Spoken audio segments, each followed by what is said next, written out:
Welcome to the Nowra.org.au podcast. I'm your host, Barron Hanson, and we are recording live at Triple U Studios in Nowra CBD. What is the Nowra.org.au podcast? It is a series and collection of stories of the people and characters who make up the fabric of this town of Nowra. Welcome to the final episode of season 1 of the Nowra.org.au podcast. And if you're wondering why it's a different person behind the microphone, it's because we are turning the tables on Barron, who you've heard behind the mic this whole time, and we're putting him on the other side of the microphone and asking him the questions for this final episode. So I'm really looking forward to hearing more about your story and putting the questions to you that you've been putting to so many of us in this season. So the first question is, what do you think is the most underrated thing about Nowra that people always get wrong? This whole process has been quite enjoyable because this is, as we've said, the final episode of the season, and I've been asking all of our guests these questions and really reflecting on what each person has said, but then I now have to come up with my own unique one as well. So I'm kind of it's kind of hard. You can't steal somebody else's. Yeah. And the themes that have come up for this question have been a lot around the environment and that Nowra is just a place you drive through to get to other places. But for me, one thing I've really noticed, and I moved back to Nowra after being away for 14 years. I moved back from New York City to Nowra, so huge contrast. And one of the most refreshing things, or one of the most underrated things I think about Nowra, is that the people who live here are just so authentic. And it's actually one of the things that we end up using for our key core principles or core values of Nowra.org.au was authenticity. And it was really refreshing to come back here, and even traveling up to Sydney or going to other places, there's a lot of people who are trying to be something that maybe they're not, or they think they should be, because that's how they've grown up. And what I find in Nowra is a lot of people just doing the thing that they want to do. Yeah. And that has been really refreshing. Yeah. I can totally relate to that. I know I'm not supposed to probably pipe in with my story because I've already had my turn. But I do remember backpacking overseas and then coming back, and it was freezing cold, and we went to Bunnings and we bought the cheapest heater there. I think it was $20 or $40 or something. And the lady said, "That'll be $200, thanks." Or "That'll be $200, thanks." And we looked at each other, and then we just had forgotten about that sense of humour, and, we just looked at each other and cracked up laughing and went, oh, it's good to be home. And just, that authenticity is so refreshing, and it would have been such a stark contrast from New York, I'm sure. Yeah. Now, you are as Nowra as you can get. I've keen to hear, for everyone, if they haven't already, to hear about how far you go back and your grandfather's origin story. But what is your earliest memory of the town? How did you end up in Nowra? Yeah, so origin of the Hanson family. On my great-grandmother's side, it's goes back further, but the Hanson was 1870s, around the time of the gold rush in Yowl. The Hanson family arrived as Johanssons from Sweden. Johansson, just my great-great-grandfather, and he ended up out at Yowl and had a very successful gold mine. And so my name is Barron Hanson, and out at Yowl there's Hanson Hill, and next to it is Barron Mountain. Wow. And that's because my great-grandmother was Elizabeth Barron, who was the Barron family who had the biggest gold mine, and the Hanson family had the second biggest gold mine. Wow.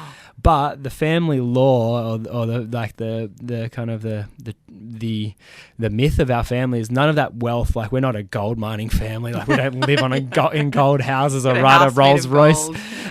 Is that my great-great-grandfather lost all of the gold somehow. He was known to be a gambler, but he was also lost his mind a little bit in his older age. And there's some family myth that the Hanson family wealth is still buried out at Grassy Gully somewhere.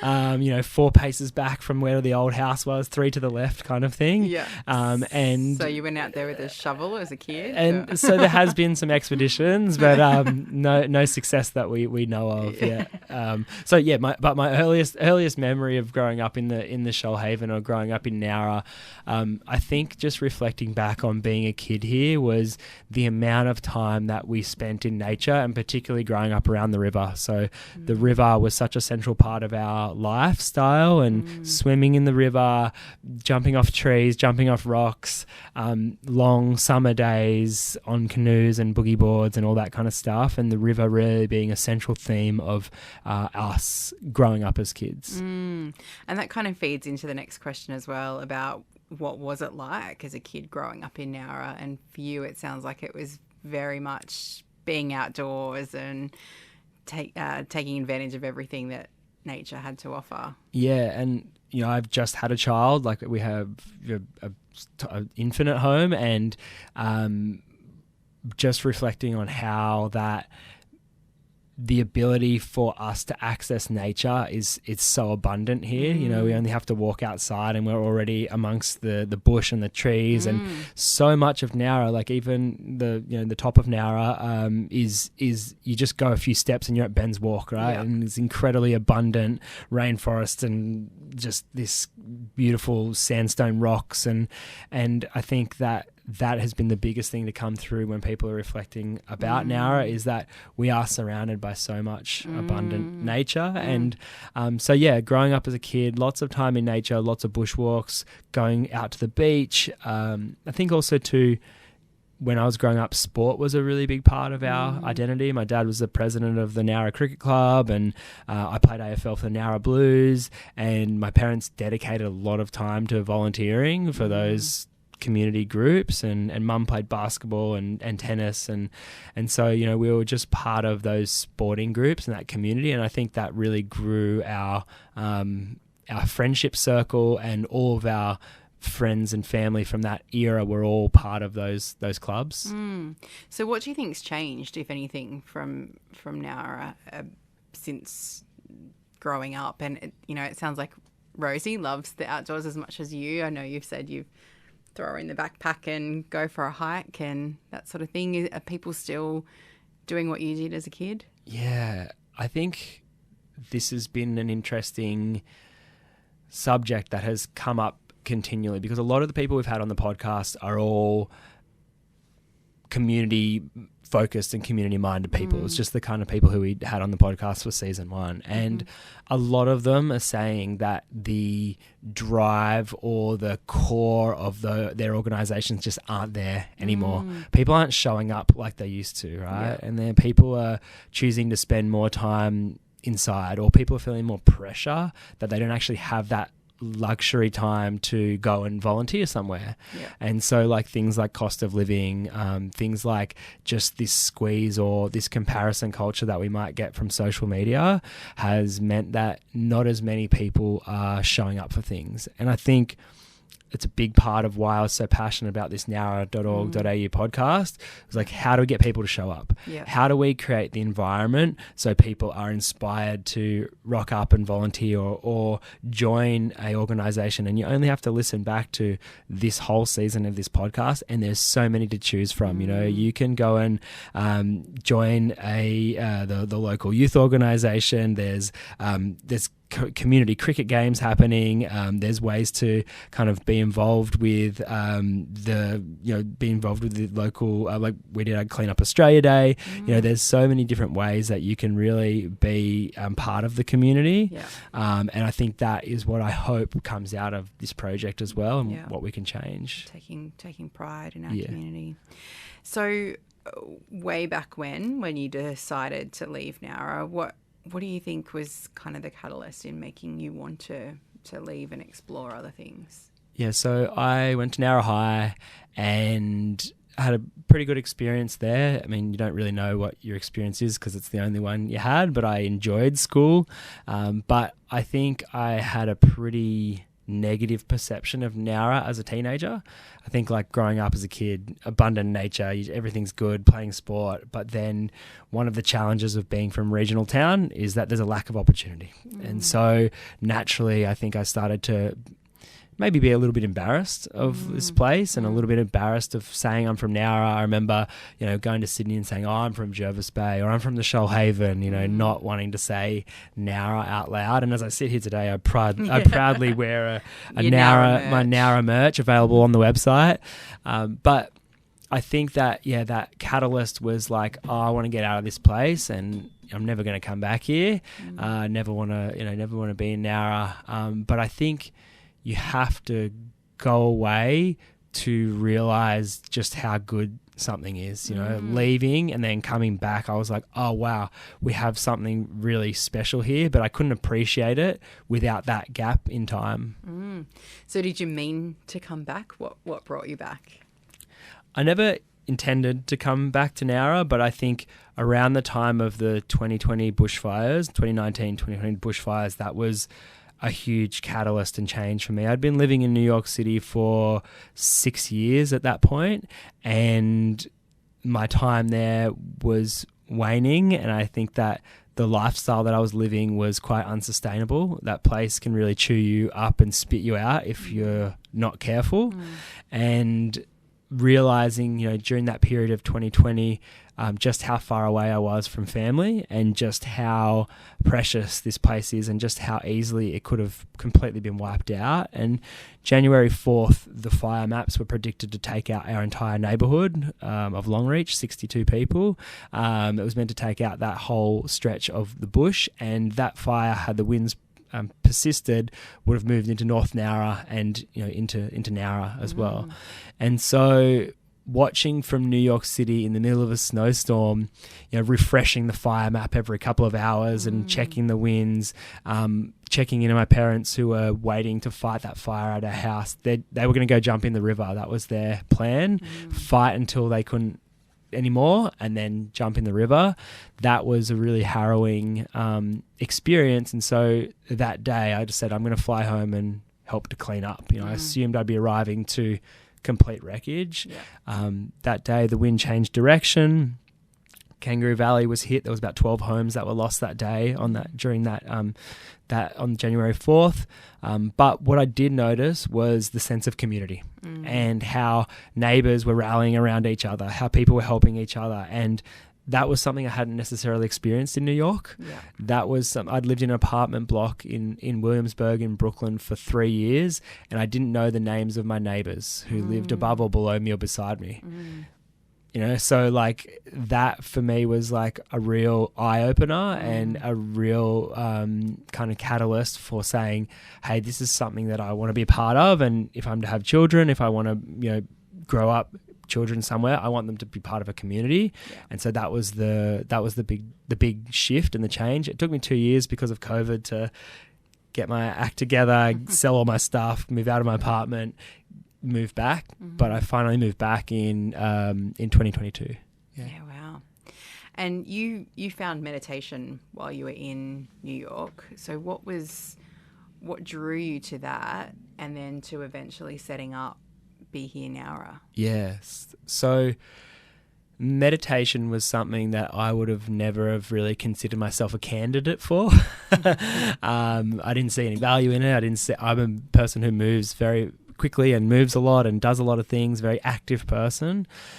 When I was in New York, I started to realize that meditation was a thing that was a lot of high performers were using. So like human optimization people, people who I looked up to in the world of kind of biohacking, they're all talking about this meditation thing. And I was like, oh, this seems interesting. And I kind of was looking at it. But it was my business partner when I was in New York City who actually found me and one day I was really hungover and I was sleeping under the desk at work at lunchtime. And he kind of came and he just kicked me. He was a few years older. And he said, "Hey, mate, you really need to try meditation."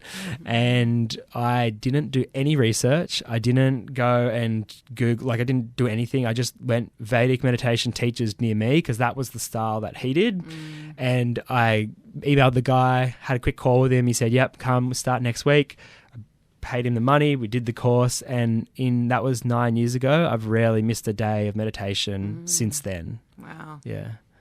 And then the journey to kind of setting it up here and Be Here Nowra. Yeah. What was the thought process there? Yeah. So about 4 years into my meditation journey, I started to notice, or people started to notice changes in me, right? They started to say like, "Hey, you seem really different." Like my mum was a really good example. She's like, you seem much more calm. You're not all over the place. You're not drinking as much. What's changed? And I was like, "Oh, I've been doing this meditation thing." And so Mum was like, "Oh, I'm going to go learn. Like, is there any teachers?" And there was no teachers in this area. So Mum went and learned somewhere else up in the Illawarra. In New York, I was referring a lot of people to other teachers. They'd say, "Oh, I saw you meditating in the middle." I was producing documentary films. "I saw you meditating on the lunch break. Where did you learn that?" And I'd refer them to people. And so I was like, "Oh, I want to learn how to do this." Like, it could be like a weekend hobby, or like it could be a side hustle that I do. Teach people meditation. And I didn't realize it, but the lineage or the tradition that I'd landed in was actually, it's kind of like the gold standard of meditation. And the prerequisites were 2 years just to apply to go to teacher training. And there's a really intense application process. Hundreds of people apply, only a handful get selected. And so I went through this whole process. And when I was going through the process, I was like, I don't want to teach in New York City and I don't want to live in New York City. But the people of Nowra, they could really use this. And this was just after the bushfires. Yeah. And I was like, this is perfect resilience, because there's going to be more bushfires. There's going to be more change. There's going to be more pandemics. There's going to be more floods. But we can't control that. But what we can control is how we react. And that is ultimately what I got out of meditation, was a resilience, like an ability to adapt in the face of change. Yeah. And so that adaptability was like, that's something I want to share here. And then, 2 years later, after all of that training, all the prerequisites, spent 3 months finishing a 3,000 hour teacher training course to then become a graduate and be accepted into this tradition, which comes from India, and get the permission from the elders in India to be able to teach this and share this in Nowra. Yeah. And you've got, I don't know if you want to share your mission as well, but you've got a pretty strong mission in terms of, helping people, particularly in the not-for-profit sector, so they can fill their cup to help others. Yeah. How can you share some of your kind of goals in that space? Yeah. So when I originally set out to do this project, I wanted to teach 1% of Nowra to meditate. And there's this belief, or we see this in science, it's like the few that lead the many. And we see this if you ever see like a flock of swallows, about 1% of the birds are leading the rest of them. In our heart, we have these pacemaker cells. About 1% of our cells in our heart keep the rest of the heart in rhythm. And there's this science that says that if you can have 1% of a population de-exciting the nervous system, it actually has an effect on the entire group, right? And that we know that in science, we exist in a collective consciousness, that we are one human organism that is affected by every single individual nervous system of that organism. Just like in the body, how each cell affects the body, each human body affects our big human nervous system. And so the whole idea or the premise comes from this scientific studies that says, it's called the coherence effect, that if we can get enough people meditating a critical mass, it has a flow-on effect on things like crime rates. It has a flow-on effect on happiness. It has an effect on accidents and things like this. So my goal was to come back, teach 1% of Nowra to meditate, which is about 300 people. I've been doing this for 4 years, and I'll continue to do it long into the future. But the whole goal was to try and find those people who are willing to do the practice, teach them how to do the practice, and allow them to be self-sufficient. So give them all the tools to have a practice that they can do on their own. Yeah. And how have the community embraced it? Yeah, I think... So my background, I went to Wollongong Uni when I first left Nowra, and I did PR and marketing. So I kind of have a background in like how to create events and things like this and share things, you know, in a way. And when I was in New York, that's what I was doing. I was doing PR and marketing, but specifically for social justice causes and making the world a better place through storytelling. And when I finished teacher training, I moved back here to Nowra, and I threw a big event, which I basically invited every single person I'd ever met in Nowra and more. I got on the radio stations, like Triple U got me on the station here. I was on ABC. I was like all over everywhere, and I invited everybody to come to El Horses for like an intro talk. And so when a lot of people start meditation teaching, they go out and they start talking to a few people. They start, you know, teaching their mum and dad and their sister to meditate. I had like 90 people rock up to my first intro talk, which is like unheard of. You know, it was quite a big event, and it was pissing down rain that night as well. So, you know, I had this event, and it started to create a bit of buzz.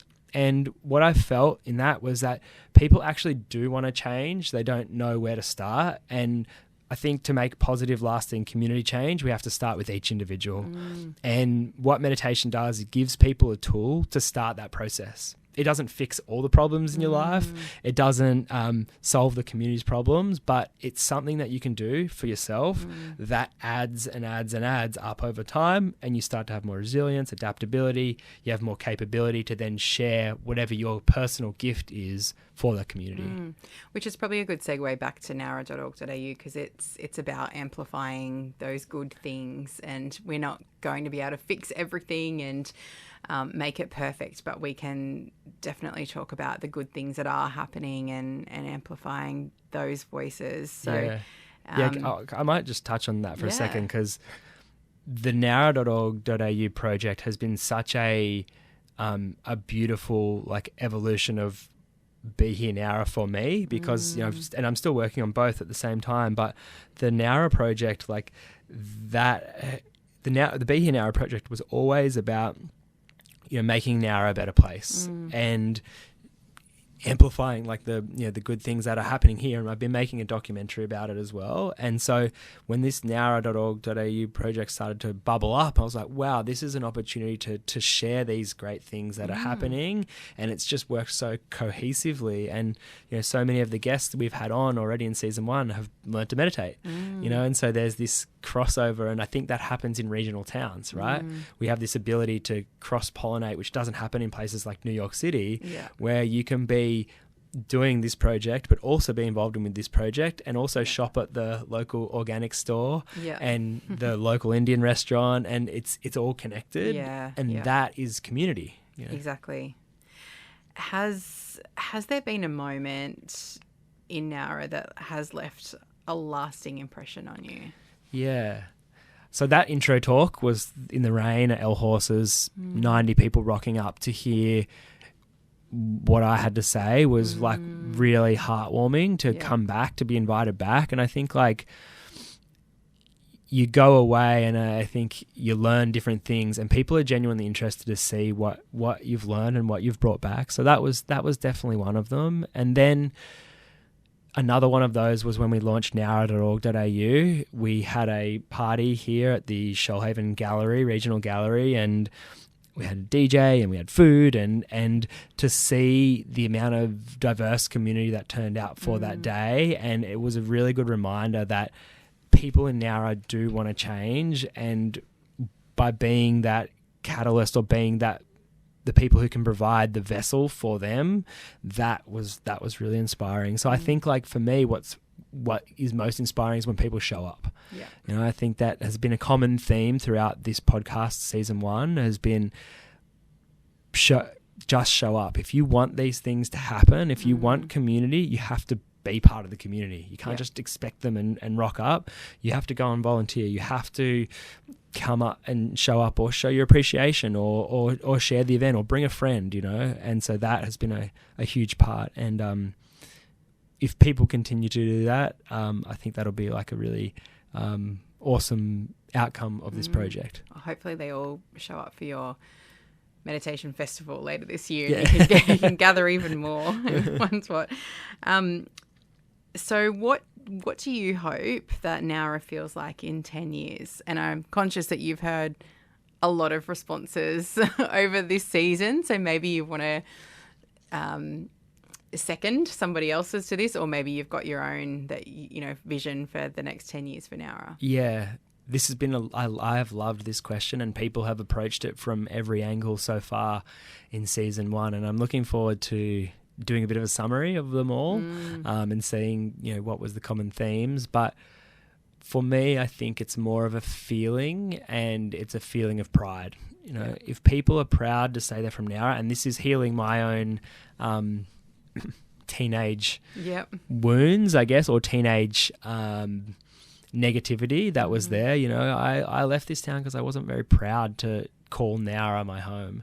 And so I think that if in 10 years, my daughter will be 11 in 10 years time, if she can say that she's proud to be from Nowra, or in her 20s 30s, that she's proud to say that she's from Nowra, I think that we've done a good job. And that's part of what we've done with this branding, right? We've created a common theme around Nowra, and pride doesn't have to be like stuck up either, or it doesn't have to be like puffing your chest out. Like, I think humble pride as well. And even in the way that we worked with a branding agency to come up with the Nowra.org logo, it's hand cut. That's not it's not these like solid shapes. There's a little bit of roughness to it. And to be proud of that and humbly proud, I think is part of what I'd like to see in 10 years time. More pride, more community pride. Yeah. And then the final question is, any asks of the people of Nowra? Any asks of the people of Nowra? Yeah, I have 2 asks. So the first one is if you are curious about meditation, that you come and have a chat to me, because meditation isn't for everybody, but it does have benefits that are far and wide reaching if you do the practice.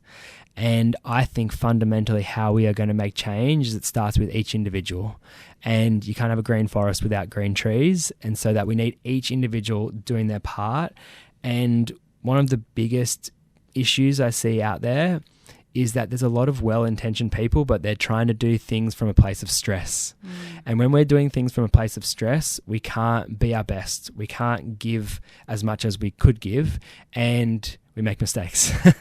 We can't see the bigger picture.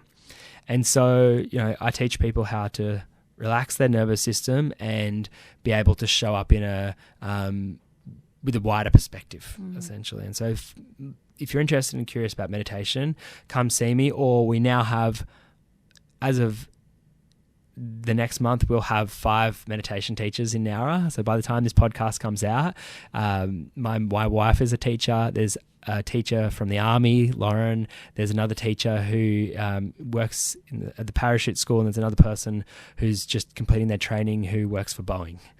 And so we have a diverse range of teachers now. It's important that you find a teacher that you like and have a connection with. But come and have a chat and see whether meditation might be right for you. The second ask is nowra.org.au. So a project that you and I are super passionate about. It's get involved. It's come sign up for our mailing list.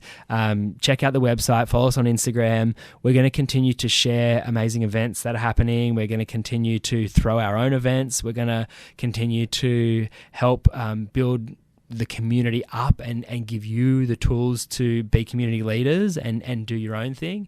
And that takes people showing up. And so, show up, share it with your friends, buy a t-shirt, wear the hat, and be proud of what we're doing here in Nowra. Absolutely. Well, Barron, it's been so much fun turning the tables on you and learning things that even I didn't know about all kinds of buried treasure in your history. And I absolutely can't wait to not only hear all of these episodes, but to hear what you've got in store for season 2 as well. So thank you so much for putting together the nowra.org.au podcast and amplifying all of these amazing stories. Thanks, Jemma. This has been really fun. Thank you for listening to the nowra.org.au podcast. I'm your host, Barron Hanson. We're recording in Triple U Studios in Nowra CBD. It's a community radio station. Our producer here is Paul Murphy. Nowra.org.au is funded by the New South Wales Government Uptown Accelerator Program. If you'd like more information, visit nowra.org.au or follow us on socials, subscribe to the mailing list. See you next time.